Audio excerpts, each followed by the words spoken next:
Hare Krishna. Today we will talk about how artificial intelligence is related to Shrimad Bhagavat Gita.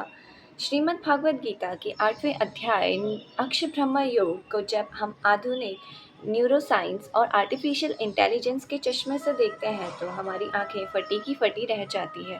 जिस neuroplasticity और deep learning को वैज्ञानिक आज समझ रहे हैं, महाभारत में श्री कृष्ण ने 5000 साल पहले कुरुक्षेत्र में मैदान में अर्जुन को उसका पूरा ब्लूप्रिंट दे दिया था। आइए इस अध्याय को एक बेहद अट्रैक्टिव वैज्ञानिक और आध्यात्मिक तालमेल में समझते हैं।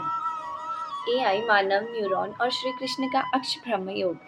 आज के AI artificial intelligence neural networks पर काम करते हैं।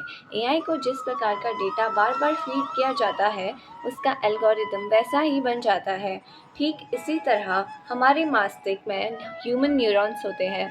हम जीवन भर जो सोचते हैं, हमारे न्यूरॉन के बीच वैसे ही मजबूत कनेक्शन न्यूरल पाथवेज बन जाते हैं। हरे कृष्णा। श्रीमद् भगवत गीता अध्याय 8 श्लोक नंबर 6। यम यम वापि स्मरं भावं तजत्तयन्ति कलेवरम् तं तमेवेति कौन्तेया सदा तद्भावो भाविता। हरे Krishna. In this shloka, Shri Krishna said, O son of Kunti, whatever state of being one remembers when giving up the body, that state he will attain in the next life because he was absorbed in that state throughout life. Modern science, AI and neuron connection science says neurons that fire together wire together. If you feed your brain data of anger, worry or lust throughout life, then at the end of time, your brain neurons won't be able to recall anything divine. The final thought will be what your neural network was permanently trained for. In Hindi, हे कुंती पुत्र, मनुष्य अंत समय में जिस जिस भाव का स्मरण करते हुए शरीर त्यागता है, वह अगले जन्म में उसी भाव को प्राप्त होता है, क्योंकि वह जीवन भर उसी भाव में डूबा रहा। आधुनिक विज्ञान, एआई एंड न्यूरल कनेक्शन। विज्ञान कहता है neurons that fire together wire together. जो न्यूरॉन्स एक साथ सक्रिय होते हैं, वे आपस में जुड़ जाते हैं। यदि आप जीवन भर गुस्सा, चिंता या वासना का डेटा अपने दिमाग को देंगे, तो अंत समय में आपका ब्रेन न्यूरॉन किसी दिव्य चीज़ को रिकॉल नहीं कर पाएगा। अंत समय का थॉट वही होगा जिसके लिए आपका न्यूरल नेटवर्क सदा तद्भावती परमानेंटली ट्रेन रहा है।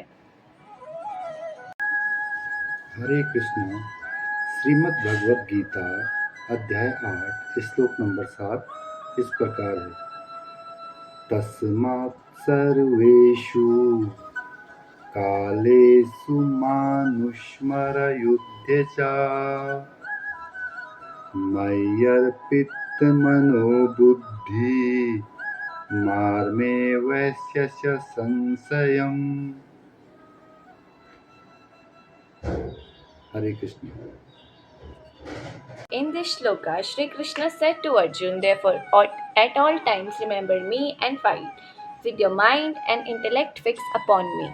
You shall undoubtedly come to me alone. In Hindi, अंत समय में तुम सब मेरा ही स्मरण करो और युद्ध भी करो। मुझ में अप्रीत मन बुद्धि वाला होकर तुम निसंदेह मुझको ही प्राप्त होंगे। आधुनिक विज्ञान, AI and neuron connection. Arjun रो रहे थे, वह डिप्रेशन में थे, यानी उनका न्यूट्रॉन्स में कोर्टिसोल और स्ट्रेस हार्मोन का सैलाब था। श्री कृष्ण ने उन्हें ब्रेकडाउन प्रोसेसिंग सिखाई, जैसा एक स्मार्टफोन में गेम भी चलता है, और ब्रेकडाउन में जीपीएस ईश्वर का ध्यान की भी एक्टिविटी रहती है। श्री कृष्ण ने कहा, हाथों से कर्म करो, लेकिन न्यूरॉन्स की कोर प्रोग्रामिंग में मुझे रखो। 5000 साल पहले श्री कृष्ण द्वारा दी गई लाइफ हैक। आज की दुनिया में डिप्रेशन, एंजाइटी और भटकाव बहुत ज़्यादा है। श्री कृष्ण ने अर्जुन को जो सिखाया, वह आज के इंसानों के लिए ब्रेन रीप्रोग्रामिंग गाइड है। डेटा फिल्टर करें, garbage in garbage out. AI को कचरा डेटा दोगे तो रिजल्ट कचरा मिलेगा। अपने दिमाग के न्यूट्रॉन्स को सोशल मीडिया की रील, नफरत जैसी तमाम चीज़ों का डेटा मत दीजिए। क्योंकि जो डेटा हम दिमाग को देते हैं उसी प्रकार की हमारी सोच हो जाती है। English translation: Life hack given by Sri Krishna 5000 years ago. Today's world has a lot of depression, anxiety, and confusion. But Krishna thought Arjun is a brain reprogramming guide for people today. Filter your data, garbage in, garbage out. If you feed AI garbage data, you will get garbage result. Don't feed your brain neurons with data for social media, reels, hatred, and such things, because the kind of data we feed our brain, that is how our thinking becomes. हरे कृष्णा। अभी अगले श्लोक को पढ़ते हैं। श्रीमद् भगवत गीता अध्याय 8 श्लोक number 8 इस प्रकार है।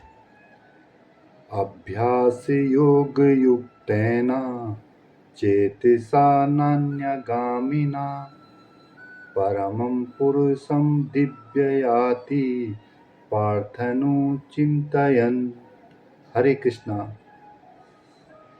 इस श्लोक में श्री कृष्ण कहते हैं, हे अर्जुन, अभ्यास रूप योग से युक्त एकाग्रचित्त होकर जो निरंतर उस परम दिव्य पुरुष का ध्यान करता है वह उसी को प्राप्त होता है। English translation: O Lord Krishna said, O Partha, by engaging the mind in steady practice, Abhyas Yoga, and not deviating, he who constantly meditates upon the Supreme Divine Person attains him alone.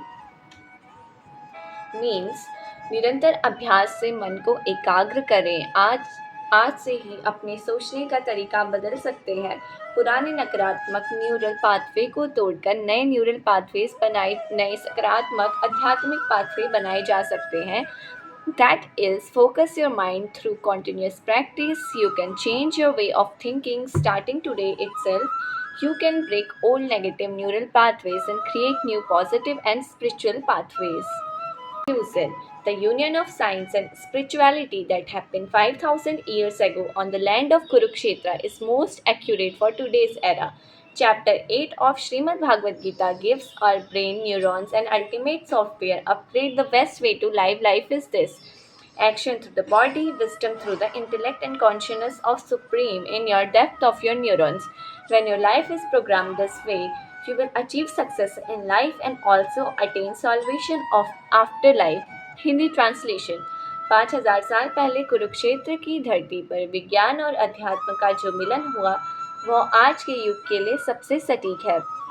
Shrimad Bhagavat Gita का अध्याय 8 हमारे मस्तिष्क neuron को एक ultimate software upgrade देता है। जीवन जीने का सबसे बेहतरीन तरीका यही है: शरीर से कर्म, बुद्धि से विवेक और न्यूरॉन्स की गहराई में परमात्मा की चेतना।